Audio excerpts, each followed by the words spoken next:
Zionist, who was vice president of Citigroup, which was the major players in creating this economic crash in America. He's resigned about a month ago, and Puppet Obama has now appointed him, or is in the process of appointing him, United States ambassador to London. This is an Obama who said there will be no cronyism and giving good jobs for funding under my administration. So we're going to see no change in American support for the appalling events that happen in Gaza, the most crowded piece of land in the world. And in Israel now, we have a powder keg.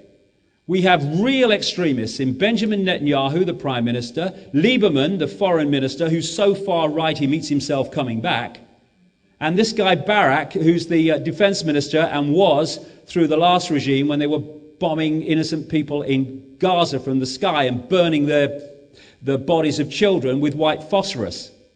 Now they want a battle, they want a fight, that's what they've been brought in for.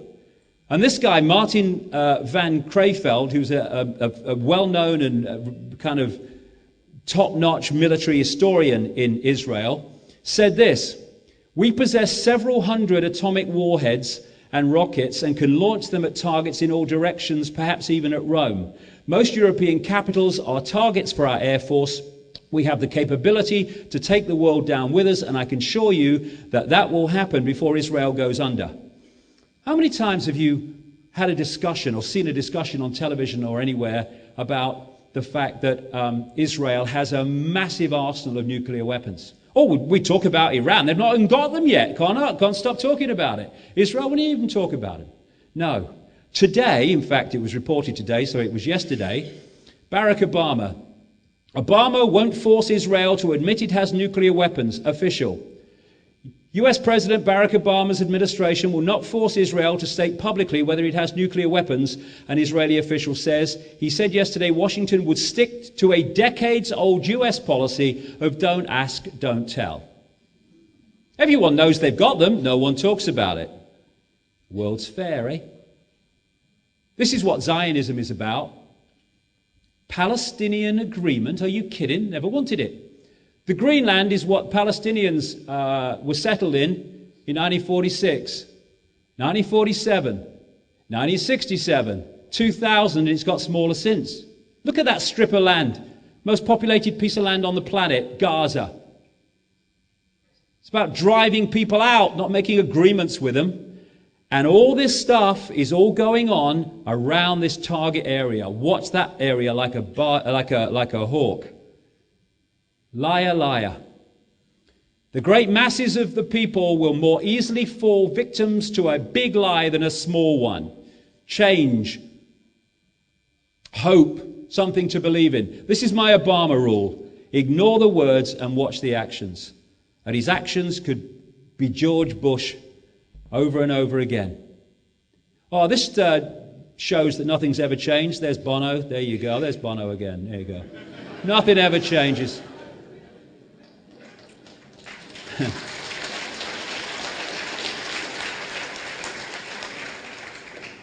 Bono's got a shyster kind of magnetic attractor somewhere in his being. I don't know how he does it, but he has. So this is the secret agenda I was talking about right at the top. And the movie, and of course the Obama scenes in the movie were, crikey, really effective. This is how it's hidden. And it's come to money. Because the control of money and the creation of money is fundamental to controlling the people. And the Rothschilds are the biggest controllers of the money system on the planet. And what they've done brilliantly, at one time everyone knew that, but they've brilliantly hidden the extent of their power, which has expanded, not got smaller. But the perception of Rothschild control has disappeared compared with what it was when it was on public display. We don't ask big questions, so here's another big question. Where does money come from? What is money? And when you ask that question, you find that it's just a figment of our imagination. When you go into a bank and you ask for a loan, say $50,000, The bank doesn't print any money or move any precious metal anywhere. It just types into your account $50,000 and you start paying them interest on that money that has not, does not, and will never exist. Just credit, figures on a screen.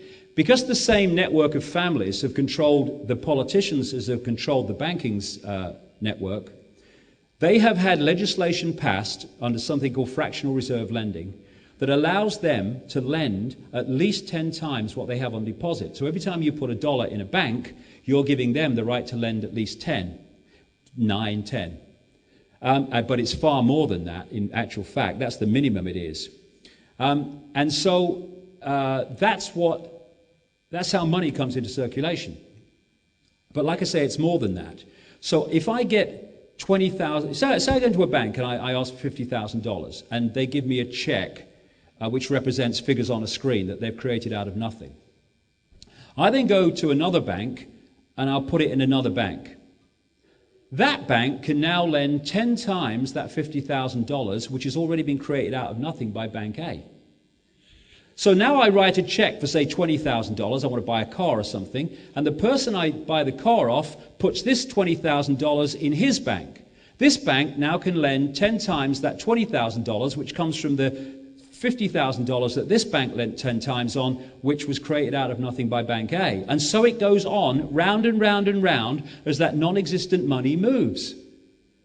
And this is how the banking system works. And people are being thrown out of their homes for not paying back money that doesn't exist, never has existed. It's just figures on a screen. Third world debt is the same. And there's another thing. If you control the creation of money, then you control whether we have a boom or a bust.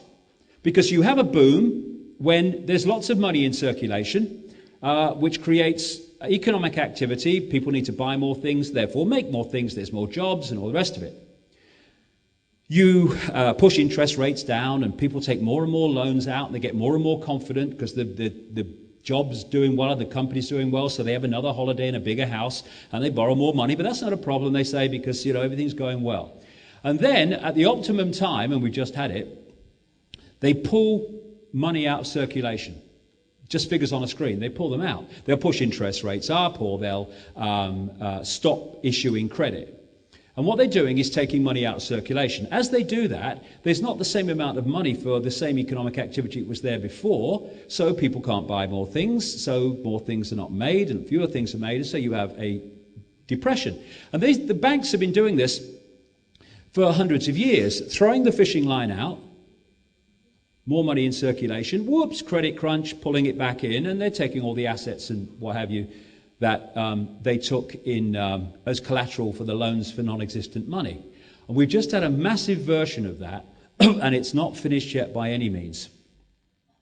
This man, Alan Greenspan, all these illustrations like this, by the way, are by a man called David Deese, who's an American living in Sweden. He does fantastic political art. Alan Greenspan was head of the Federal Reserve in America from the Reagan-Bush administration through Father Bush, through the Clintons, through most of Boy Bush. And through that period, financial regulation was just destroyed. And eventually a free-for-all took place, and the consequences of that came just by coincidence, Greenspan left the Federal Reserve, which is a privately owned cartel of private banks, not the Central Bank of America as it's told. And so at the optimum time, towards the end of the Bush administration, they pulled the plug on this boom, this credit boom, which had been manipulated and engineered to get right out of hand.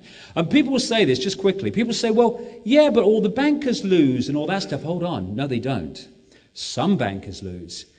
The people that own certain banks or run certain banks lose, but the people that control the system, they don't lose. If you control the European Football Champions League, you don't care if Manchester United beat Barcelona or the other way around, because you own the game. You can't bloody lose. And these families own the game. They own the system. Therefore, if this bank goes down, that doesn't matter, because they own this bank and they own the system anyway, and it doesn't matter because they own the system. And that's what we need to understand to appreciate why, if a few banks go down, it doesn't matter to these people. It can be very beneficial.